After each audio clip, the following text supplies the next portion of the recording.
الحمد للہ والصلاة والسلام علی رسول اللہ اما بعد فاعوذ باللہ من الشیطان الرجیم بسم اللہ الرحمن الرحیم لا يستوی الذین یعلمون والذین لا یعلمون صدق اللہ العظیم اللہم صلی علی محمد وعلی آل محمد کما صلیت علی ابراہیم وعلی آل ابراہیم انک حمید مجید اللہم بارک علی محمد وعلی آل محمد کما بارکت علی ابراہیم وعلی آل ابراہیم انک حمید مجید۔ علم والے اور بے علم برابر نہیں۔ علم کے بڑے درجے ہیں۔ ایک روایت میں ہے قال نبی صلی اللہ علیہ وسلم طلب العلم ساعۃ، تھوڑی دیر کے لیے علم حاصل کرنا، جیسے ہم تھوڑی دیر کے لیے بیٹھے ہیں، طلب العلم ساعۃ افضل من قیام لیلۃ، رات بھر کی عبادت سے افضل ہے۔ کوئی آدمی پوری رات جاگتا رہے، اللہ کی عبادت کرتا رہے، تھوڑی دیر علم حاصل کر لینا، یہ اس سے بھی افضل ہے۔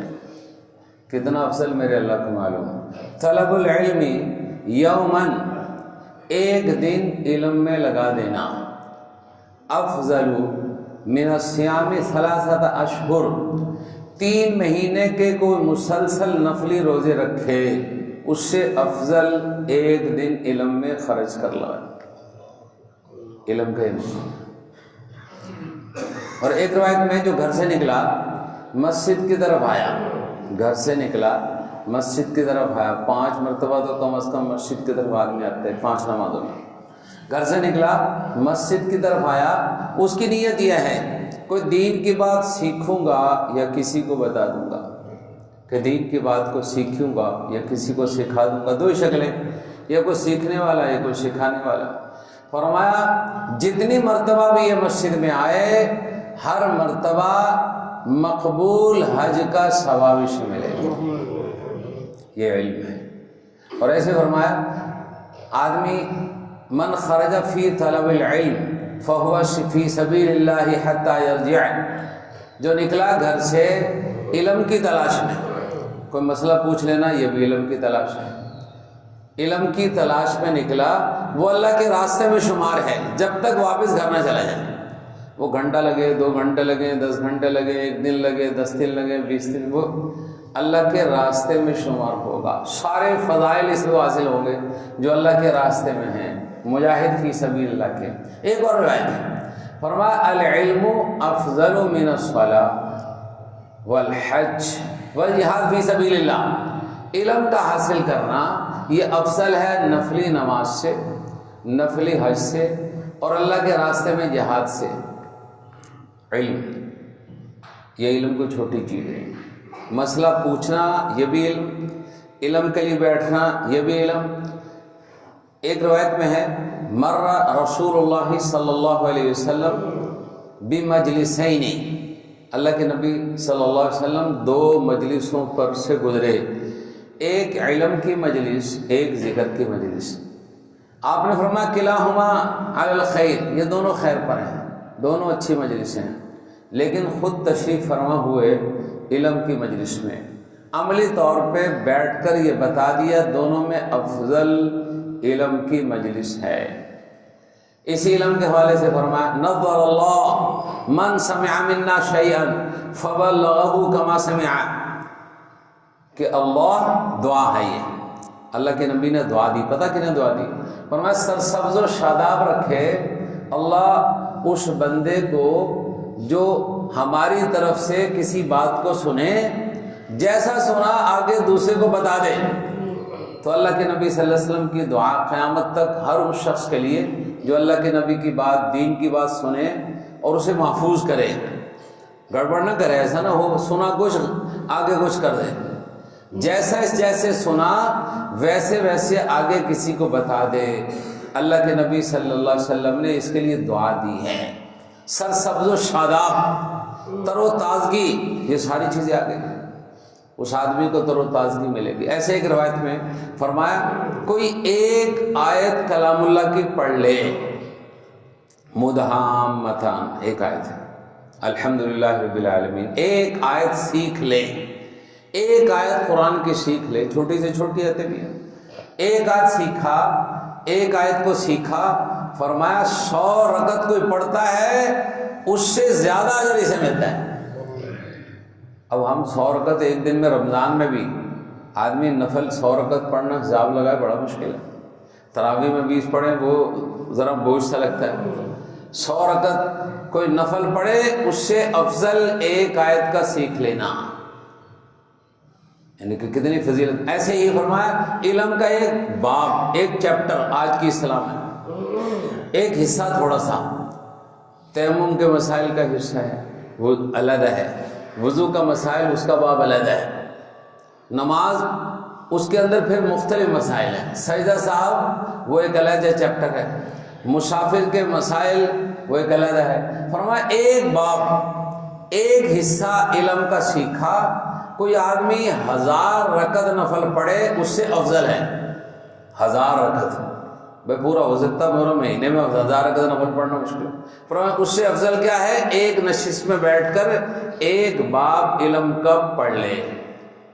فرمایا العلم خیر من العبادہ، عبادت سے افضل ہے علم، یعنی نفلی عبادت سے۔ فرائض کے بعد بڑی نفلی عبادت علم سیکھنا ہے، اور علم سے مراد کیا ہے، انما یخشی اللہ من عبادہ العلماء، کہ ڈرنے والے کون، علم والے۔ تو معلوم ہو جس علم سے اللہ کا ڈر آتا ہے وہ علم ہے، باقی فن ہے، ان کو علم ویسے لوگ کہہ دیتے ہیں۔ علم قرآن کی روح سے کون سا بنے گا، جس کی وجہ سے آدمی کے دل میں اللہ کی خشیت، اللہ کا ڈر آئے۔ فارسی کا ایک شعر ہے، فے علم تو شمع باید گداخ، کہ بے علم نتواں خدا را شناخت۔ علم کے پیچھے اتنی محنت کرو، ایسے پگھلو جیسے شمع پگھلتی ہے، شمع پگھل کے ختم ہو جاتی ہے، کیونکہ علم کے بغیر خدا کو نہیں پہچانا جا سکتا، علم کے بغیر خدا کی معرفت حاصل نہیں ہو سکتی۔ تو مقصود علم سے اللہ کی معرفت، جس علم سے اللہ کی معرفت ہو، اللہ کی پہچان ہو، وہ تو علم ہے، اور جس علم سے اللہ کی پہچان نہیں، کوئی اور چیزیں ہوں، اس کو علم لوگ کہہ دیتے ہیں، وہ فن ہے۔ تو اس سے معلوم ہو دین کا علم، شریعت کا علم، قرآن و سنت کا علم، اس پہ لگنا، اس پہ اولاد کو لگانا۔ فرمایا صدقہ جاریہ، آدمی مر جاتا ہے چلا جاتا ہے، لیکن صدقہ جاریہ میں ایک کیا ہے، کوئی علم کی بات قائم کر گیا، بیٹے کو علم پہ لگا گیا، ادارہ قائم کر گیا، یا کوئی کتاب کسی کے حوالے کر گیا، کوئی نہ کوئی ذریعہ کھول گیا علم کا۔ فرمایا ان صدقہ جاریہ میں جو مرنے کے بعد جاری رہتے ہیں کہ یہ بھی ہیں۔ تو علم ایک بڑا صدقہ جاریہ ہے، لیکن اس پہ احتیاط بھی بڑی ہے۔ ایک حدیث بھی سن لیں، فرمایا جس نے ایسی بات کسی کو بتائی جو میں نے نہیں کہی، جناب نبی کریم صلی اللہ علیہ وسلم نے فرمایا میں نے نہیں کہی، فَلْيَتَبَوَّأْ مَقْعَدَهُ مِنَ النَّارِ، وہ اپنا ٹھکانہ جہنم میں بنائے۔ احتیاط بھی بڑی ہے کہ ویسے کہہ دے اللہ کے نبی کی یہ بات، تسلی جب تک نہ ہو، جب تک مکمل تسلی نہ ہو، اس وقت تک اس بات کو آگے نہیں کرنا۔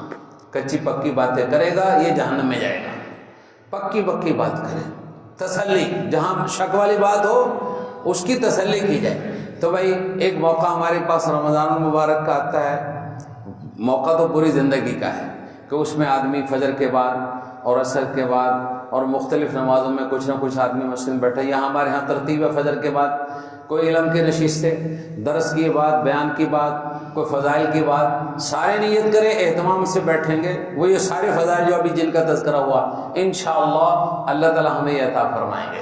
ایسے بھائی ساتھ ساتھ یہ مسائل ہم سیکھتے رہیں۔ بعض اوقات آدمی کو روزے کی حالت میں قے آ جاتی، جس کو ہم الٹی کہتے ہیں، تو آدمی کیا سمجھتا ہے یہ الٹی آ گئی، یہ روزہ تو خراب ہو گیا۔ اور بھائی کہاں سے خراب ہو گیا؟ کوئی چیز اندر جائے گی اس سے ہوگا خراب، باہر آئی ہے، ایسے خون نکلا باہر آیا ہے، تو بھائی الٹی آئی اس سے روزہ نہیں خراب ہوتا۔ آدمی پوچھ لے فون پہ، بھائی میں نے تو روزہ کھول لیا، میں سمجھا تھا، اب تو بھائی ٹوٹ گیا نا، اب یہ ایسا ٹوٹا ہے اس کے ذمے کفارہ آئے گا۔ آدمی نے سمجھا مجھے الٹی آئی، روزہ ٹوٹ گیا، کھانے پینے لگ گیا. اور یہ تو اب کوئی کہے جی اسے پتہ نہیں تھا، بھائی پتہ. اس کی میں مثال دیتا ہوں. روڈ پہ آدمی گاڑی لے کے آیا اور اس نے غلطی کی تو پولیس والا اسے پکڑے گا کہ نہیں؟ وہ کہے گا مجھے پتہ نہیں تھا، مجھے چھوڑ دے، چلو رمضان ہے چھوڑ دے. کہے گا تجھے پتہ نہیں تھا روڈ پہ آیا کیا لینے، پہلے پتہ لگانا تھا. جب ہم بالغ ہو گئے، ہمارے ذمے ہے بحیثیت مسلمان ہم پتہ لگائے ہمارے ذمے کیا کیا مسائل ہیں. یہ پتہ لگانا ہمارے ذمے ہے. اس لیے آیا طلب العلم فریضہ علی کل مسلم، ہر مسلمان پر علم کا حاصل کرنا فرض ہے. تو بھائی یہ الٹی سے. ایسے ہی کوئی بیمار آدمی ہو اور اتنی ہمت ہے روزہ رکھ سکتا ہے، ڈاکٹر نے کہا وہ انجیکشن لگوا لو.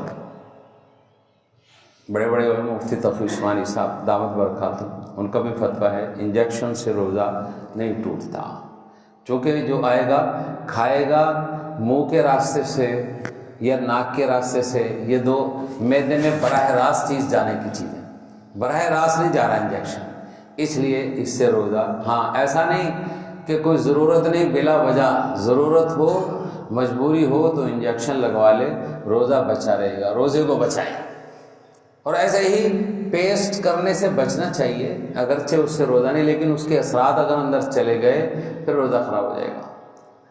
اس لیے بہتر ہے سحری کھانے کے وقت ختم ہونے سے پہلے پیسٹ کر لیں. ہم مسواک کر لیں، مسواک کا کوئی مسئلہ نہیں، مسواک رکھ لی جائے کہ منہ کو صاف کرنا ہے تو مسواک، وہ شام تک جب تک مرضی کرے، مسواک سے کچھ نہیں ہوگا.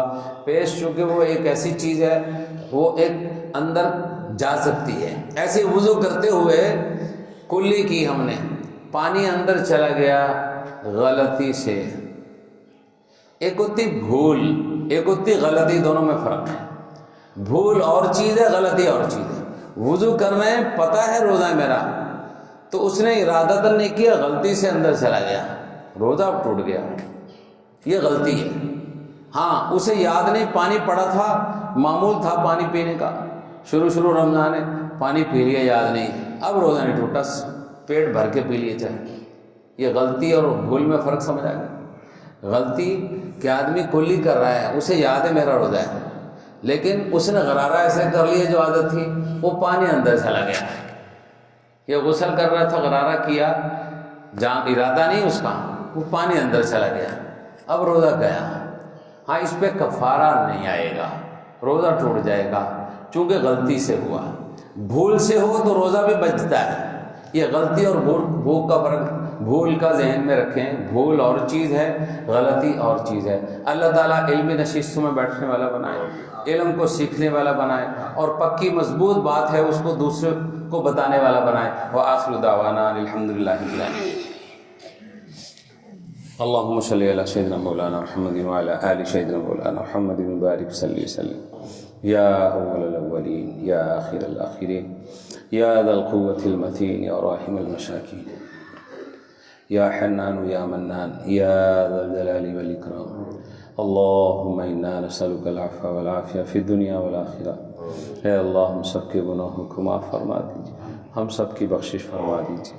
اے اللہ تو نے رمضان دیکھنا نصیب کیا، اس کی قدردانی نصیب فرمائیے، اس کے وقت کو قیمتی بنانے والا بنائیے، علمی نشستوں میں بیٹھنے والا بنائیے، اخلاص نصیب فرما دیجیے. اے اللہ ذکر تلاوت کی کثرت نصیب فرما دیجیے، گناہوں سے پرہیز نصیب فرما دیجیے. اے اللہ ایک دوسرے کی خیر خواہی نصیب فرما دیجیے، صدقہ و خیرات کرنے والا بنا دیجیے. اے اللہ جناب نبی کریم صلی اللہ علیہ وسلم نے جتنی دعائیں امت کے لیے کی ہیں، ہم گنہگار امتیوں کے حق میں بھی وہ ساری دعائیں قبول فرما لیجیے. فلسطین کے مسلمانوں کی مدد فرما دیجیے. اے اللہ فلسطین کے مسلمانوں کی مدد فرما دیجیے. ہم سے ان کی مدد میں جو کوتاہی ہوئی ہمیں معاف فرما دیجیے. امت مسلمہ کو بیدار فرما دیجیے، اسلامی حکمرانوں کو، مسلمان حکمرانوں کو بیدار فرما دیجیے، انہیں اکٹھا فرما دیجیے. دنیا بھر میں جہاں جہاں مسلمان مظلوم ہیں ان کی معاملت کے لیے اکٹھا فرما دیجیے. مسلمانوں کو ایک بنا دیجیے، نیک بنا دیجیے. اے اللہ قرآن مجید جو ہم پڑھتے سنتے ہیں عمل کی توفیق عطا فرما دیجیے، اس سے ہدایت لینے والا بنا دیجیے. اس کی ہدایت کو اے اللہ ہمارے بازاروں میں زندہ فرما دے، ایوانوں میں زندہ فرما دے، عدالتوں میں زندہ فرما دے، اسمبلیوں میں زندہ فرما دے. پورے ملک کے آئین میں اسی قانون کو زندہ فرما دے۔ اے اللہ بیماروں کو شفا عطا فرما دے، جو پریشان ہیں ان کی پریشانیاں دور فرما دے۔ اے اللہ دینی باتیں جو سنتے پڑھتے ہیں عمل کی توفیق عطا فرما دے، دوسروں تک پہنچانے والا بنا دے۔ اس ادارے کو دن دگنی رات چگنی ترقی عطا فرما دے، ساری مسجدوں کو آباد فرما دے، نمازیوں سے بارونق فرما دے، قال اللہ قال رسول کی صداؤں سے گونجنے والا بنا دے۔ ربنا تقبل منا انك انت السميع العليم وتب علينا انك انت التواب الرحيم، وصلى الله تعالى على خير خلقه محمد وعلى اله وسلم۔